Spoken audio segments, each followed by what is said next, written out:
Hey, what's up? This is Scott with Level Up Tuts, and today we're going to go more into the layout files in Magento and how to completely control them. So in the last lesson, I showed you just basically what the layout file looked like.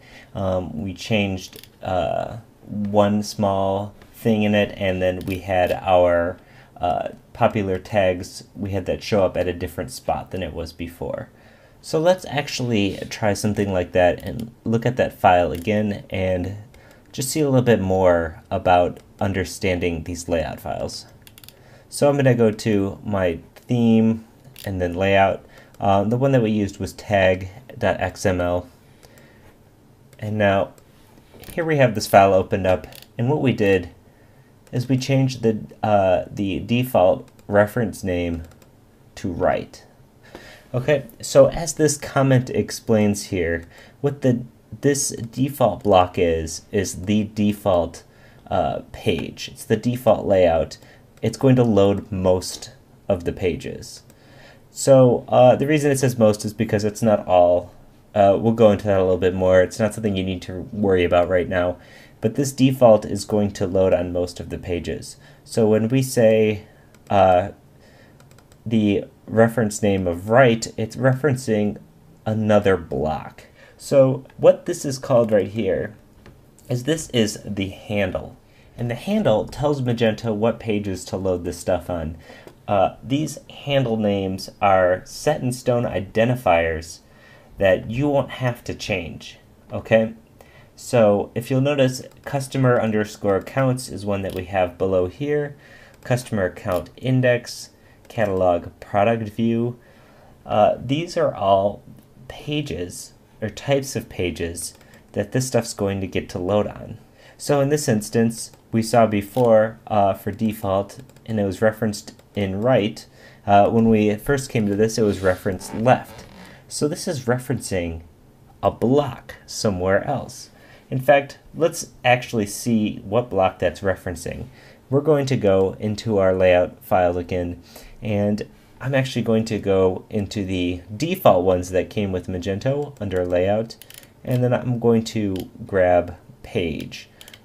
Where is it? Right here, page.xml. I'm going to copy it into my own project, just like we did before. No, not like that.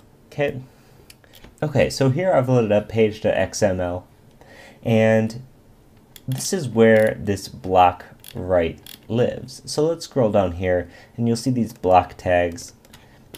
And we're going to find one that has a name of right. So I'm actually going to search for right. Okay. So this block right here is a block type. It's a core. Its name is right. Okay. So what this code is doing, this reference code here, right up here, it's saying reference the name block and then load up this block using this PHP file as a template, okay? So just like if we look back at here, we could see that we have other names. Let's say, here's a block type, page footer. So let's copy this, and let's change this to referencing footer. I'm going to save this. Now let's refresh our page. And let's actually inspect the code here. And we can see that our tags list, the same block that we had before, showing up in the right, is actually showing up in the footer now. Okay, so that should give you a little bit more of an idea about how to move these things around.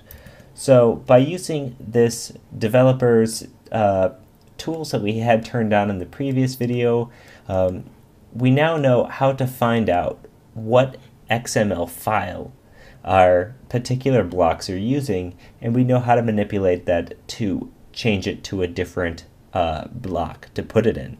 For instance, we put this tags block inside of the footer block. Okay, and this might seem really confusing, and I mean, Magento even says this is an easy to learn XML format. And sure, it may look a little foreign, but once you go through these and sort of look at some of these examples, you'll get a little bit better of an idea exactly how things are working here. So let's talk about some of these things that exist within the block tag. So here we just have a block and it's using a template, it's got a name and it has a type. Well, the type is the identifier for the module class that defines the functionality of this block. So basically we're saying that this is a tag block of the type popular. So it's a popular tags block. The name is basically whatever the name that this has been assigned so that other blocks can make reference to this block. So this is the tags popular block. Just like we saw under page XML, we had block name right. So we're referencing this block here, just like we could reference this block by using tags underscore popular. The template is physically what template is going to render when this block needs to be rendered on the page. So let's scroll down here to see a couple of more blocks. So here we have a block, has a label and an action. So this action, we're not going to go too in depth through these because what these are is they're used to control storefront functionalities. You can use them to load specific JavaScript files. And for right now, I think it would be best to just look at different action types and sort of try to play around with them and see how it's working on the front end of the site. These are things we'll go into a little bit further when we're doing more complex applications of these layout files. And then you'll also see this as we have list before and info to. These are used if you need to call the block from the PHP. There's some PHP that you can write that basically says the get child HTML, and then it's going to have the block name.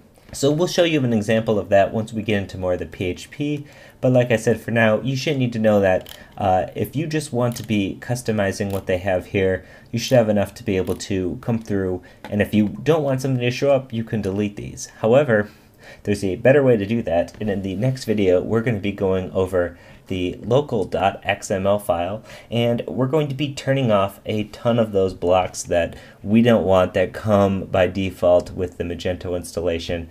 I'm sure you're aware of them by now. There's things like the PayPal logo, or the back to school thing, or the dog picture. There's all these things that we don't need to show up on our site, so we can go ahead and turn them off with a local.xml file. That way we don't have to copy and paste all these XML files just to get rid of those functionalities built in.